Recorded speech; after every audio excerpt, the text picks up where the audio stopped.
Juma, men seni o'ylagan. Menga qara, aqa-baqa ishlatib qo'yma. To'g'ri enangga aytib ber, tushundingmi? Yura qizil pullar kimgacha beradi-ku, bu kam-ku. Juma, bu kam pul emas, bu ko'k pul, bu qimmat bu. Ko'p bu, qizildan ko'p bu. Kesakka pul tishda bir mazza qilarkan bizada. Jo'rabek aka, bironta mard odam bor ekanmi? Bitta yaxtakina qo'g'lacha olib ketadi. Shunaqa mard odam bor ekanmi-ya? Meni mard deyapti, nima? O'xshadi. Kechgacha jevishamiz. Qara, mana men pas emas, mana olib keldi. Foydali!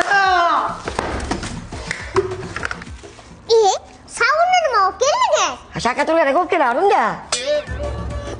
Mazza. Ben bulmagan o'chaymi? Qarab turing, keyinroq ochamiz. Oshxo'rga qanaqadir ko'la ketmayapti. Tushunmadim. Juma aka pas emas, to'g'rimi Juma aka? Sen nima deyapsan? Men pastga o'ylabdim, o'zi olib kelaman, men tushundingmi? Men pas emas, men nima deyapman? Yo'q, ko'rdingmi, men pas emas, tushundingmi?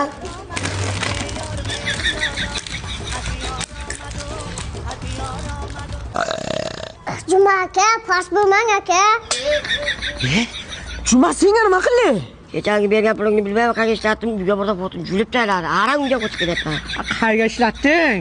Bilmayman-da.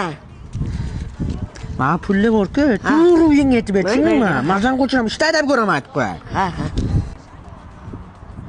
Juma aka? Uka? Pas bo'lmang aka.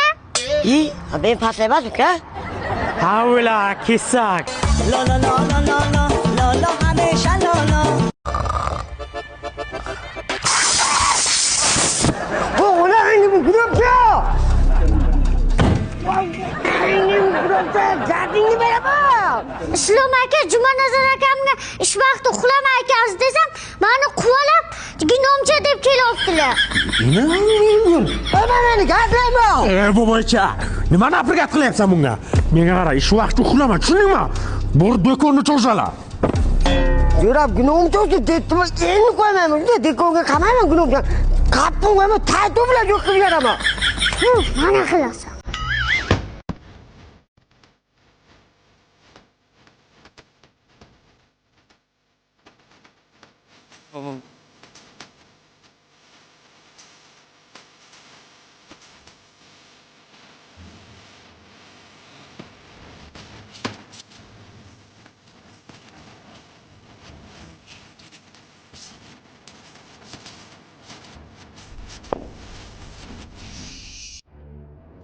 Sen bu bo'yicha meni gaz bilan portlatmoqchi bo'lasan.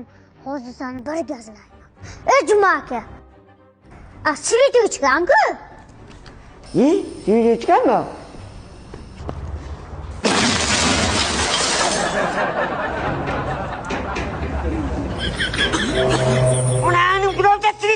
Portugaliyada 100 kilogramli ayol tasodifan erini bosib o'ldirib qo'ydi. 13-avgust kuni Portugaliya shahridagi Bu gap bilan meni semiz demoqchimisiz? O'zi bitta uraman, yondavatasiz. Erkak o'z uyida tasodifiy baxtsiz hodisa oqibatida halok bo'ldi.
Qaysi pulga tancha qo'yib berib ketadi, ko'rgaydi. Tushunmadim. Erab ketdimi? Nima?